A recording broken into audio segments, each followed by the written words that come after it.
नाज़रीन, peoples party की CEC इजलास की अंदरूनी कहानी सामने आ गई है, जहां हुकूमत के साथ इत्तेहाद पर तफसीली बहस की गई है। इजलास में फेडरल और पंजाब गवर्नमेंट के रवैये पर अरकान फट पड़े और नून लीग के साथ इत्तेहाद ख़त्म करने का मुतालबा किया है। सदर आसिफ अली जरदारी और बिलावल भुट्टो ने वज़ीर आज़म से मुलाकात की डिटेल्स भी शेयर की हैं कि पावर शेयरिंग फार्मूले पर अमल दरामद की यकीन दहानी कराई गई है। सदर जरदारी ने हुकूमत को 1 माह की मोहलत देने की तजवीज़ दी है, जिसकी सीईसी ने मंजूरी दी है, ताहम कई अरकान ने इसकी मुखालिफत भी की है। अब हम देख रहे हैं कि जो तकरीबन 2 साल से शुरू थे वो 1 माह में कैसे दूर होंगे। जैसे कि प्रेसिडेंट जरदारी साहब ये कह रहे हैं कि 1 माह की मोहलत देते हैं, लेकिन देखते हैं उसके बाद क्या मामला बनते हैं। एहतशाम साहब, ये क्या वाकई संजीदा किस्म की चीज़ें बन रही हैं? हम देख सकते हैं कि इस जो कोलिशन है इसको कोई ख़तरा है, या ये वही जो हम देख रहे हैं 2 साल से आहिस्ता आहिस्ता आंच पे पक रही थी, खिचड़ी पक रही थी, तो ये अभी भी आहिस्ता आहिस्ता आंच पे पकती रहेगी? देखिए, हम ना कुछ चीज़ें तो ऐसी हैं कि जिनको हम कह सकते हैं कि वो वक्तन इख्तलाफ का बायस बनती हैं और फिर कहीं ना कहीं को रिलीफ पीपल्स पार्टी को मिल जाता है तो मसले ख़त्म हो जाते हैं। अब सूरत हाल ये है कि पंजाब के साथ और इनके आपस में जो इख्तलाफात की बात हो रही थी, मरियम नवाज़ से माफ़ी मांगने की बात थी, मामला कुछ रुक गया, ये छोटी बातें हो गई रह गई। बल्कि इससे पहले में आपको याद होगा जिक्र किया गया था कि जो पीपल्स पार्टी के लिए डू आई डाई वाला मसला है वो बेनज़ीर इनकम सपोर्ट प्रोग्राम है, जिसको अपने तरीके से चलाना चाहते हैं। उनकी रुबीना खालिद जो है उठते बैठते गिला करती हैं कि मेरा बोर्ड एग्जेक्टिव बोर्ड जो है ना, बोर्ड ऑफ डायरेक्टर मुकम्मल नहीं है, मैं अपने फ़ैसले नहीं कर सकती। सेक्रेटरी जो है ना वो जो है ना उनके साथ ताउन नहीं कर रहा बेनज़ीर इनकम सपोर्ट प्रोग्राम का।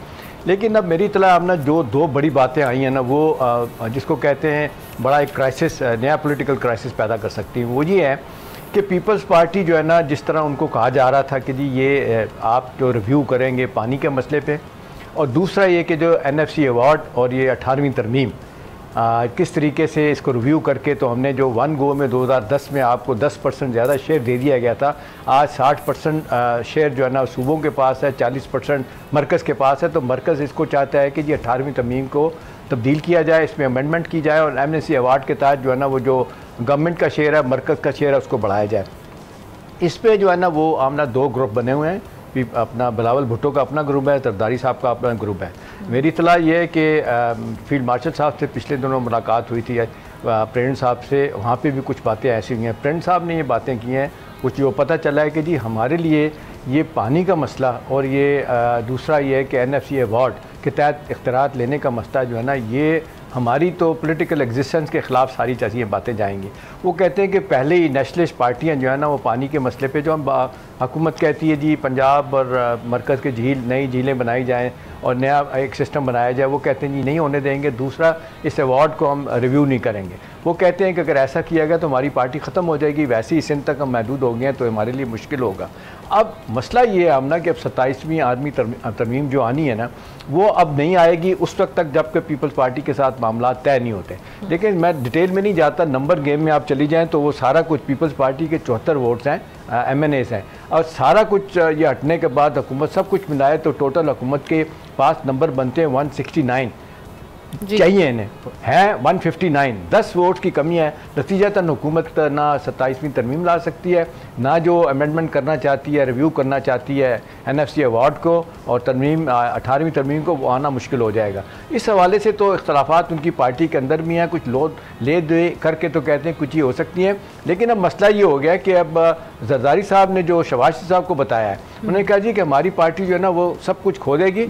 और वहाँ पे आपने देखा एक और एलिमेंट हो गया कि वो मुर्तज़ा भुट्टो मरहूम के साहबजादे वो जो हैं जुल्फ़िकार जूनियर, वो बहुत एक्टिव हो गए हैं। वो पहले तो नाच गाना किया करते थे, वो छोड़ दिया उन्होंने, आजकल बड़ा सीरियस काम कर रहे हैं और वो सिंध की कौम परस्त पार्टियों के साथ मिल गए। वो कहते हैं हमारी एग्जिस्टेंस सियासी तौर पे जो है ना ख़तरे में, हम ये नहीं एक्सेप्ट कर सकते। हुकूमत का मानना यह है कि जी अगर हम ये 2 बड़े फैसले नहीं करवाते तो हमारे लिए बड़ा मुश्किल हो जाएगा हुकूमत और रियासत को चलाना। तो मेरा ख्याल है हमने इख्तलाफात बहुत बढ़ गए हैं।